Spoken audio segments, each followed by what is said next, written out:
This is the WealthAbility Show with Tom Wheelwright. Way more money, way less taxes. Welcome to the WealthAbility Show, where we're always discovering how to make way more money and pay way less tax. Hi, I'm Tom Wheelwright, your host, founder, and CEO of WealthAbility. So the midterm elections are coming up.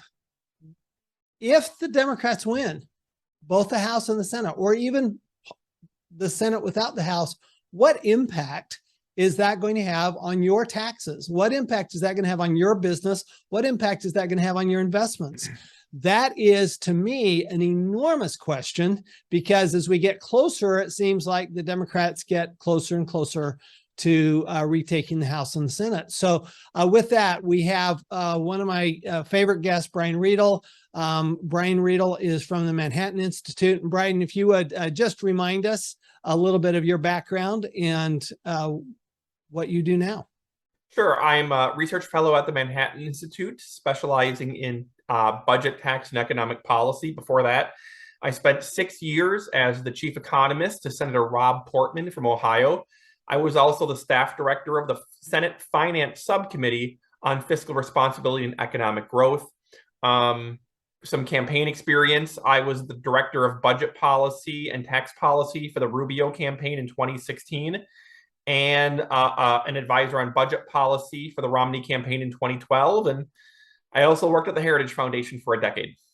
Wow, quite the resume. So I've been dying for. I've been waiting with bated breath for this interview, just because I think that these midterm elections, a year ago, nobody would have thought Biden had a chance. I mean, the Democrats had a chance, right? A year ago, the Republicans were going to retake the House. They were going to retake the Senate. No problem. You had the Afghanistan disaster, and now you've got inflation. From a policy standpoint, there's no way that the Democrats should retake those two houses. However, now we're in a different place, because we have Trump. We have all of the, candidates that were Trump candidates that may, have a difficult time in general elections. And then we have the question, will the Republicans come out and vote? So with all of that going on, what I'd like to explore with you today, Brian, is let's go to this land where the Democrats do win. And let's start with where they win both the Senate and the House. To begin with, can you explain what freedoms does that give the Democrats in their tax policy and their budget policy? Well, as we know, the Democrats have had a big problem for the last 2 years in that they seem to have 48 votes for a lot of what they want to do, at least 48 public votes.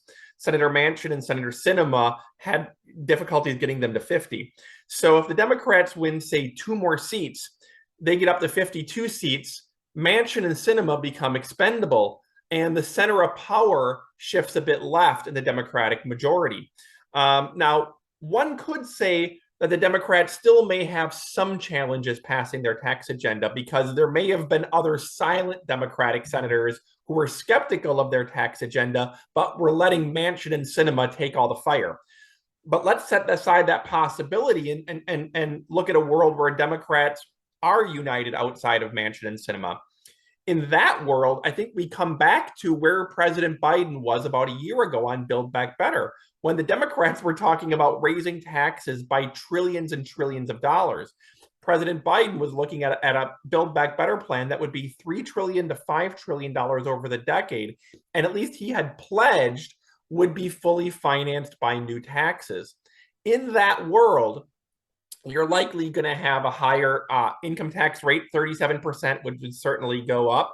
Capital gains taxes would likely go up closer to 30%.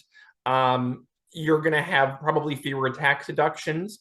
On the corporate side, you're going to see probably the corporate tax rate head way back up towards, again, going back to the highest in the OECD. Fewer deductions. You're going to probably punish multinational companies.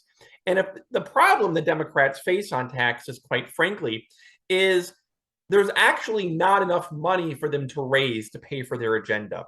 a lot of the policies Democrats talk about on taxes doesn't actually raise as much money as Democrats hope it would raise, which means they're going to have to dig deeper, which means the pledge of President Biden of we're not going over under $400,000, they might be hitting everybody at that point. Well, let's unpack a few of those things, because we need to unpack the most recent so-called Inflation Reduction Act, because that has an impact here, and that $400,000 pledge. And then, but first, if you would just explain why it's 50 votes. Why is it not 60? Because everything else other than the budget requires the budget and judges require 60 votes. Why is it in the Senate? Why is the budget requires 50? Can you kind of walk through the budget reconciliation process, and basically how many shots would the Democrats have over the next 2 years? Yeah, so we have a budget reconciliation process that essentially says that while the typical legislation requires 60 votes in the Senate to avoid a filibuster, you're allowed to pass probably one bill per year. There's some debate whether or not you can do it more than once. One bill per year under a process called reconciliation. Reconciliation can only be used for tax and budget bills. You can't make regulatory changes. You can only turn tax and budget dials. However, reconciliation cannot be filibustered, which means you do not need 60 votes to close the debate and bring it to a vote. Reconciliation has been used significantly in the past. The 2001 tax cuts were passed under reconciliation. The 2017 tax cuts were passed under reconciliation. Much of Obamacare was passed under reconciliation. And the Inflation Reduction Act, the reconciliation bill that just passed, was another example. Whenever you can't get 60 votes, you basically get that one get out of jail free card every year. You get the one bill that you can pass with just 50 in the Senate, but you're limited. Like I said, it only can turn tax and budget dials. You can't make regulatory changes. It also can't. So, for example, this is why we didn't get a minimum wage in the bill. This is why we didn't on the prescription drugs. It was only Medicare prescription drugs, right? Because that's a budget issue, whereas you can't just regulate all prescription drugs that way, because that's not a budget issue, right? So those are the types of things that you can't have in there, but you can't have any tax issues. So, which is what we're really kind of focused on here, is the tax side of things. And so basically, the Democrats had two shots at Build Back Better. They skimmed it down and they got it through at their $700 billion. This is now a trimmed bill is $750 billion, which is just shocking that a trimmed bill can be that much money. But let's talk about, okay, so let's say that they get what they want. Let's kind of unpack some of this, because like you said, they really can't get to the numbers of having it be revenue neutral, so to speak, where you've got enough pay-fors, right, to pay for it.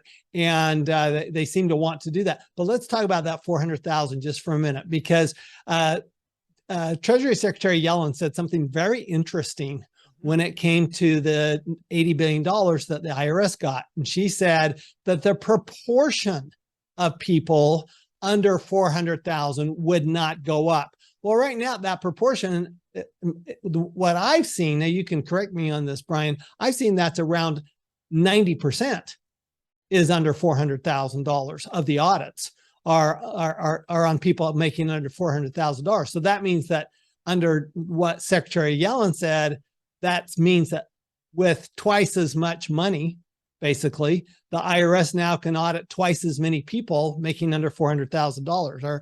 Are my numbers close there? Yeah, I mean, there's a lot of wiggle room with what the administration has said. They have asserted, again, that if you're earning under $400,000, you have nothing to fear. The Congressional Budget Office, when they first scored the new tax compliance revenues, they assumed that a significant portion of the revenues would come from those earning under $400,000. Then the administration went to CBO and went to Treasury and said, no, do not increase the proportion of audits under 400,000. Now, proportion doesn't mean there's going to be no additional audits over what there was last year. It just means that they would rise proportionally with audits for those earning over 400,000, which means there would still be a significantly higher percentage of audits all the way up and down the income ladder, just at a ratio that was proportionate to what we had before. So there's really a lot of wiggle room. Furthermore, keep in mind that this is a 10-year appropriation for the IRS, and President Biden's only going to be in office for perhaps 2, at most 6 more years. There's no promise that audits won't rise for everybody else as soon as President Biden leaves office. Again, this is a 10-year appropriation. This money and auditing capability is going to well outlast whatever guidance President Biden gives to the IRS. That's a really good point. Now I want to kind of go to you. You talked about something else just a minute ago, where you said they don't have enough pay-fors, and one of the pay-fors that which is very distressing to us tax professionals, is that for the first time, that in my recollection, I've been doing this in this business over 40 years. First time in my recollection, the IRS has not been, their job has not been to administer the tax law. Their job now is to raise revenue. And that is new. They've actually been given very specific guidance that you're supposed to raise revenue here. We're including it in our estimate, and we're actually including it in the bill itself and saying it's going to raise. Now, what's interesting is Chuck Riedl, the current IRS commissioner, and Congress and the Democrats seem to think, or the administration, that they could raise anywhere from $600 billion to $1 trillion of this so-called tax cap. The Congressional Budget Office said, no, that's more like 180 billion. So why the big discrepancy here? Yeah, there's a very large discrepancy in how much money can actually be raised. A lot of the difference is that Larry Summers, who is a former top economist in the Obama administration, has written that the tax gap is growing every year, and that basic tax compliance can raise hundreds of billions of dollars over the decade, perhaps as much as $1 trillion. The Congressional Budget Office, like I said, is a little more realistic. I think they look at historically how much has been raised from IRS compliance, and they look at the fact that some of the tools that President Biden wanted to give Treasury got rejected by the IRS. You remember a year ago, President Biden basically wanted to give the IRS the ability to spy on your bank accounts. And after a congressional backlash, he didn't get that authority. So what CBO is saying is that the additional agents probably will raise closer to the $180 billion over 10 years rather than the $1 trillion, because we're not giving them new tools such as the power to spy in bank accounts to the degree that Secretary Summers had proposed and that other Democrats have done. But so let's talk about this. Let's say that the Democrats retake the House and they retake the Senate and they get that 52 votes. Do you think that creeps back up? Do you think there are enough Senate votes that you could have this reporting, which would be horrendous, the reporting of all bank accounts, and basically the IRS saying every dollar deposited in your bank account is taxable, and we're going to assess it unless you prove that it was something other than income? If the Democrats if they retain the House and expand their Senate majority, I think ultimately they're going to go back to the IRS well and give it more tools. And that's simply because there's not enough easy money to raise outside of that. Like I said, I've broken down Democratic tax proposals for a long time, and what I determined was that they don't raise nearly as much money as Democrats claim they raise. There's just not as much money out there in taxing the rich to feed their huge and growing spending appetite. When that happens, they're going to go to what they consider to be the low-hanging fruit. And they would say tax compliance and tax enforcement is easier for them to sell to their base.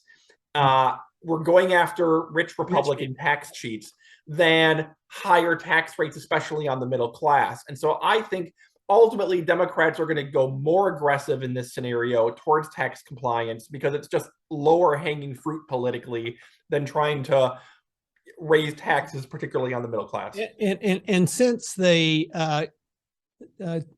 Commissioner Riedl says that it's going to take them 4 to 5 years to even get their auditors up and running. So given that, by then, this isn't, that's like a lifetime from now for voters, right? 4 to 5 years. It won't be for 5, 6, 7 years before voters start feeling the audits. Okay. Right. Once voters feel the audits, then we have, we have George H.W. again coming in saying we need a kinder, gentler IRS, which he did right in the late 80s, because the IRS had gotten out of control. The audits were horrendous back then. I'm old enough to remember those. They were not pretty. And so, we've kind of gone the opposite. We've swung all the way the other side, and now we're swinging back. And one of my questions is, so it's interesting to me that they gave so much to enforcement and not to technology, because do you think that they will use some of that enforcement money for technology, for enforcement technology? Because to me, the best way to enforce tax law is through technology. Yeah, I mean, if you just break down the $80 billion I have in front of me, about $46 billion went to it. Like, this is one of my frustrations. Right. So, as one of the frustrations we have with the IRS is that they're slow and unresponsive. It takes forever to get a tax return. It takes forever to get through to the IRS. Yep. In many places in the country, they're still processing returns by manually typing what all of the numbers in your tax return into a computer, and they're hundreds of thousands of returns behind. And yet, of the $80 billion, only $8 billion went to modernization of business systems and taxpayer services, right, fixing the backlogs and speeding up. $72 billion went to enforcement and operations. Some of this will likely go into technology, perhaps not enough. Well, I think what you're going to get a lot of, though, is direct and aggressive auditing of individuals. And as you mentioned, this is cyclical. In the 80s and early 90s, you had an overly aggressive IRS that was harassing Americans, seizing their property, going well beyond what the tax law required. And my old boss, Senator Rob Portman, led some of the hearings and the reforms to rein in the IRS. We also saw another round of this under the Bush, or under the Obama presidency, when Lois Lerner and the IRS was basically caught harassing conservative organizations, denying them tax-exempt status, harassing them. That's one of the issues that motivated Republicans to defame the IRS again about 10 years ago, because it wasn't an issue of Republicans don't want people to pay their taxes or don't want the tax code enforced. The issue was we couldn't trust the IRS to treat people fairly and make sure that they're not going to harass or single out conservative groups for unfair treatment, such as denying their nonprofit status. And so it's not a matter of wanting the tax code to be enforced. It's a matter of trusting the IRS, and this goes through cycles. Yeah, I'd be shocked if you'd find anybody in America who says I trust the IRS.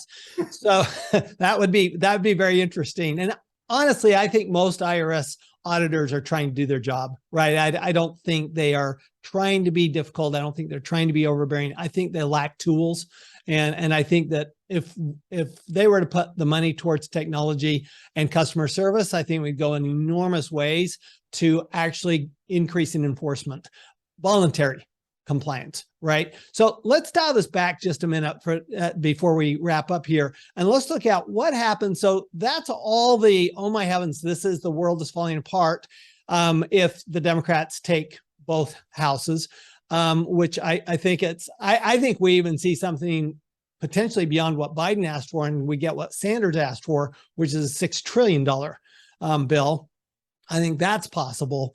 But let's dial back. Let's say that right now it looks like there's still a chance, or a decent chance, that the Republicans, while it looks like they're going to lose the Senate again, it looks like they're going to get the House back. What happens in that situation where will the Republicans, in other words, will they not cross over? Do the Democrats have enough Republicans to cross over that they could get something through the House? I think it's highly unlikely, if Republicans take the House, that the Democrats would make much progress on fiscal issues. I worked in Congress. There's a lot more bipartisan cooperation than people think.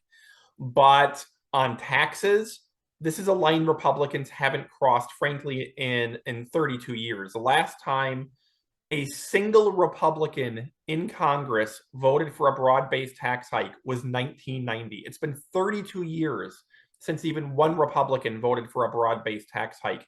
I can't imagine a scenario in which they would cross the aisle to raise taxes to pay for new spending, particularly against a weakened president going into a re-election cycle. Republicans aren't good for much these days, to be honest, but one thing they are good for is not giving the Democrats easy tax hikes to pay for new spending. And I think they would hold firm on that. They may surrender on a whole host of other issues, but keeping taxes from rising to pay for new Democratic spending is probably the one thing we can count on Republicans to do these days as taxpayers. So either if the Democrats get less than 52 votes, basically in the Senate, or that the Republicans retake the House, then you don't see much happening from a tax standpoint and tax increases over the next 2 years. I think Republicans will hold firm against tax increases over the next 2 years. I can't imagine what Democrats could possibly give Republicans in order to support new tax hikes. I think the pressure would be pretty strong against them. And Republicans, frankly, are going to be shifting their focus. The lawmakers I talked to on the Hill are shifting their focus already to what happens in 2025 when part of the 2017 tax cuts begin to expire. Right. If anything, Republicans are going to be looking to Democrats to figure what can we do to get Democrats to extend as much of these tax cuts as possible? Because as long as the economy remains weak, you don't want broad-based, across-the-board tax hikes coming in just over two to 3 years. Well, and actually, you're getting some of that already next year, right? Oh yeah, you have the reduction in the depreciation. Exactly. You have some other changes that phase out over the next 3 years. Even before 2025. So that's going to be interesting. Yeah, on the corporate side, we're already starting to see parts of the TCJA wind down. And then on the individual side, again, President Biden has said, I don't want any new taxes on anyone earning under $400,000. Well, this is going to be a pretty big tax hike if the TCJA expires across the board on everybody. So we'll see if the president meant what he said. Last time we were in this situation was when the Bush tax cuts were expiring in 2012, 2013. Both parties came together then to extend the tax cuts for about 98% of taxpayers and let them expire or raise a little bit at the top for the top 2%. I would predict we go probably towards that direction again, unless Republicans do well in the elections, particularly in 2024, then they might be able to extend them for everyone.